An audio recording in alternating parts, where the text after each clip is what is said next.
Hi, it's the Rawesome Vegan Gal here, and today I have another one of my healthy living topics. And this one I call Spring Detox, Cleanse and Nourish from the Inside Out, because we're in the springtime right now.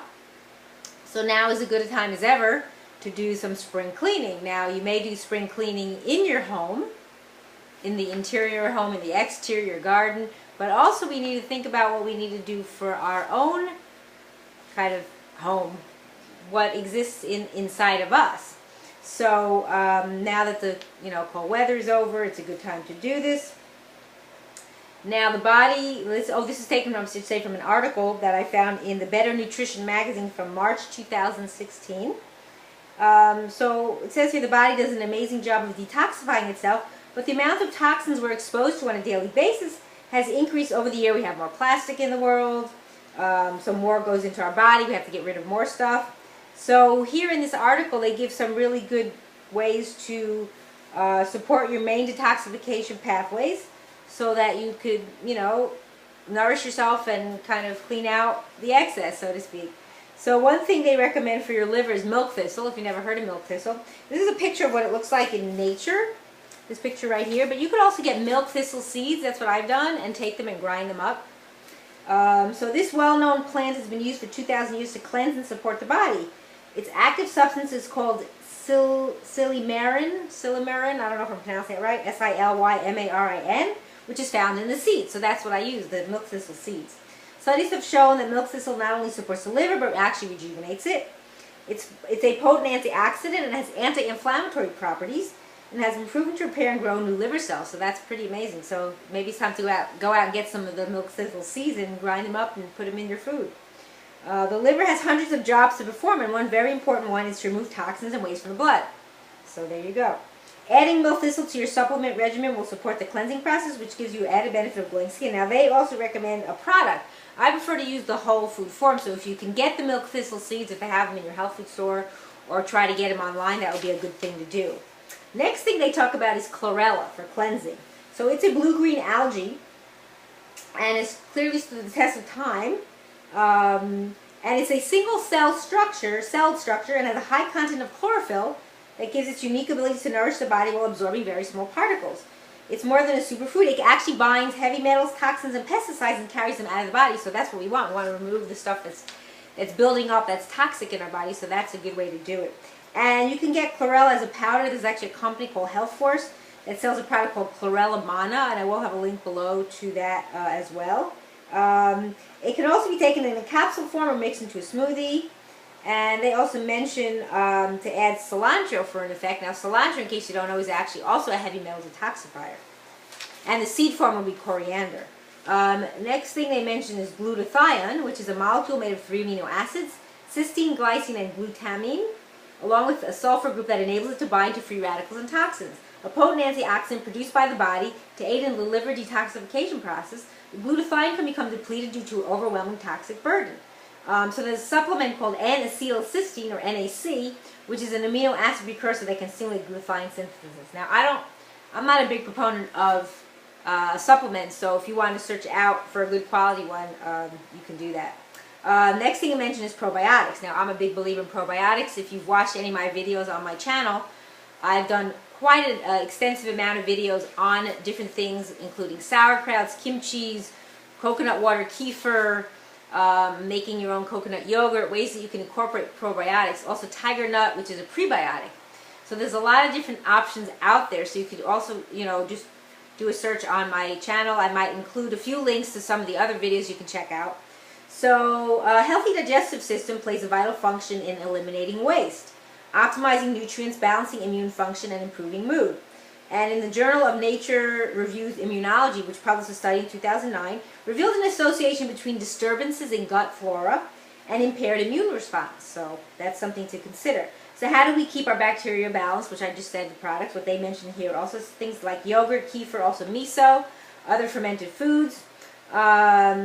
And they also recommend, like I say, a product but for your gut health. But I recommend you get it from your food. It's not so difficult to make sauerkraut, and I actually did a video on my channel as well to show you how to make your own salt-free sauerkraut. It's quite long, but explains it all from start to finish, so you might want to check that out too.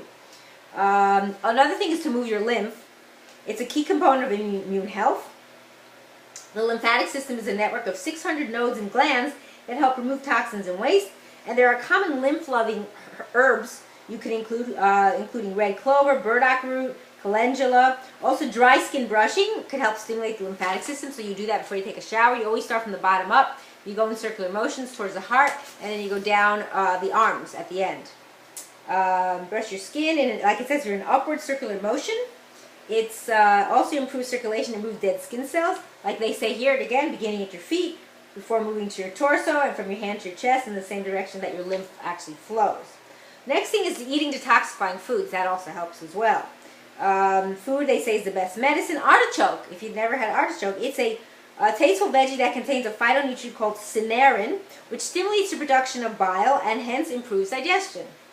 Often called a superfood, artichoke is loaded with antioxidants, including liver-supported silymarin, packed with vitamin C and rich in fiber to keep the body regular. So other liver-loving veggies include,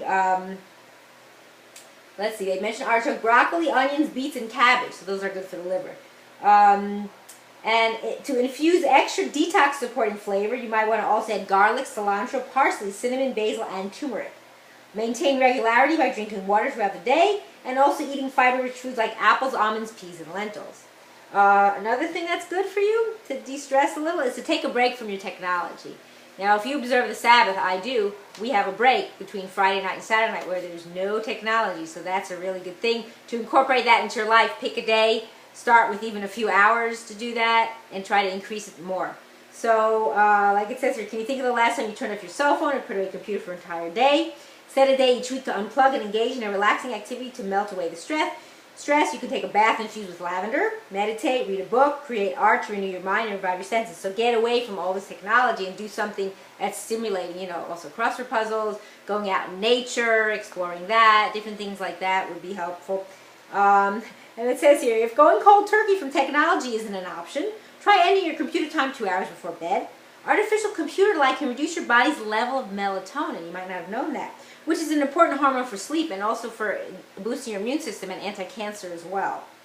A trial published in the Journal of Clinical Endocrinology and Metabolism revealed that individuals exposed to room light compared to dim light before bedtime shortened their melatonin duration by 90 minutes. So as it's getting time for you to go to sleep or when you're ready, you should reduce your light. Use lower lights or even maybe try to use candles. Use something where you're not taking in all that artificial light. These findings reveal that electrical lighting can have a profound effect on well-being and that simple changes can make a huge difference. So these are things you can incorporate, these little things. Some of them you don't have to go out and get stuff to do them. Like you might have these products in your home, some of the herbs and the foods that I mentioned. Okay? Next is sweating. Eliminating toxins through the skin is a gentle yet very effective approach to easing the burden on your kidneys and liver. And there was a study in the Archive of Environmental and Contamination Toxicology in 2011 that revealed that sweating can reduce levels of heavy metals and toxins, including BPA, arsenic, lead, mercury, and cadmium from the body. So increase your sweat by exercising, going in a sauna, or taking a bath. Another way is listening to your body. That's very important. Have you noticed that certain foods make you feel tired and bloated or make your skin break out? Now is the time to eliminate and give your digestive system a break. So do an elimination diet where if there are things you know that cause you problems, like you eat it and then you see reactions, you know, eliminate those for a while and see how your body feels, if it gets better, and then you can always add them back and see if you have similar reactions. Also, have you ever tracked your sleep? Creating a sleep diary will help you hone in on what time and how much sleep helps you feel better. Each morning, document the number of hours you slept, the quality of your sleep, and whether you woke up feeling refreshed or groggy. Optimize your sleep by going to bed at the same time each night and creating a relaxing bedtime ritual. For some people, eliminating caffeine after 10 a.m. also helps. I don't drink caffeine, but I don't highly recommend it. I don't recommend it at all, actually. Finally, get back to nature, which I actually mentioned before about doing that. Being closer to the earth is a simple way to feel grounded and more relaxed. Think you don't have the time? A study published in the Journal of Psychological Science in 2008 showed that people who were exposed to natural environments for 50 minutes had increased focus and direct attention afterwards. So if you spend a lot of time on the computer and you have a way to go outside, even if it's not nature, even if you go out and you see a tree or birds or something to move your focus away to something more natural. And see what it says here in the study, that they actually increase their focus and attention. So perhaps taking time to relax the mind will get you even more productive. And they also mentioned about going barefoot in nature, or if you have a place where you can walk on grass, something that you could do would be very helpful. Now you could eat other foods. There's many foods that are helpful. Greens are very helpful. Making smoothies, you want to go on, even they didn't mention a fast. You know, you can go on like a juice, some people do a juice fast, a smoothie fast, or increase the time between the last meal you get at night and when you have in the morning. That's also a fast, so that your body has a chance to kind of kind of relax and refresh and rejuvenate itself. That's what I meant to say. So those are all things that you could incorporate. I think these things are very helpful, and like I said, some of them you may already have in your home that you could already use. Some that you want to go out and get. Things like herbs, anything that's dry will hold up, so you might want to try to incorporate some of these things. Now that we're in the springtime and it's the time for growth, the time for new things to spring up in the garden, in ourselves. So it's good to clean out the excess and try to start fresh. So I hope this was helpful to you, and I learned a lot from talking about it myself. And I thank you for watching. It's the Raw Some Vegan Gal.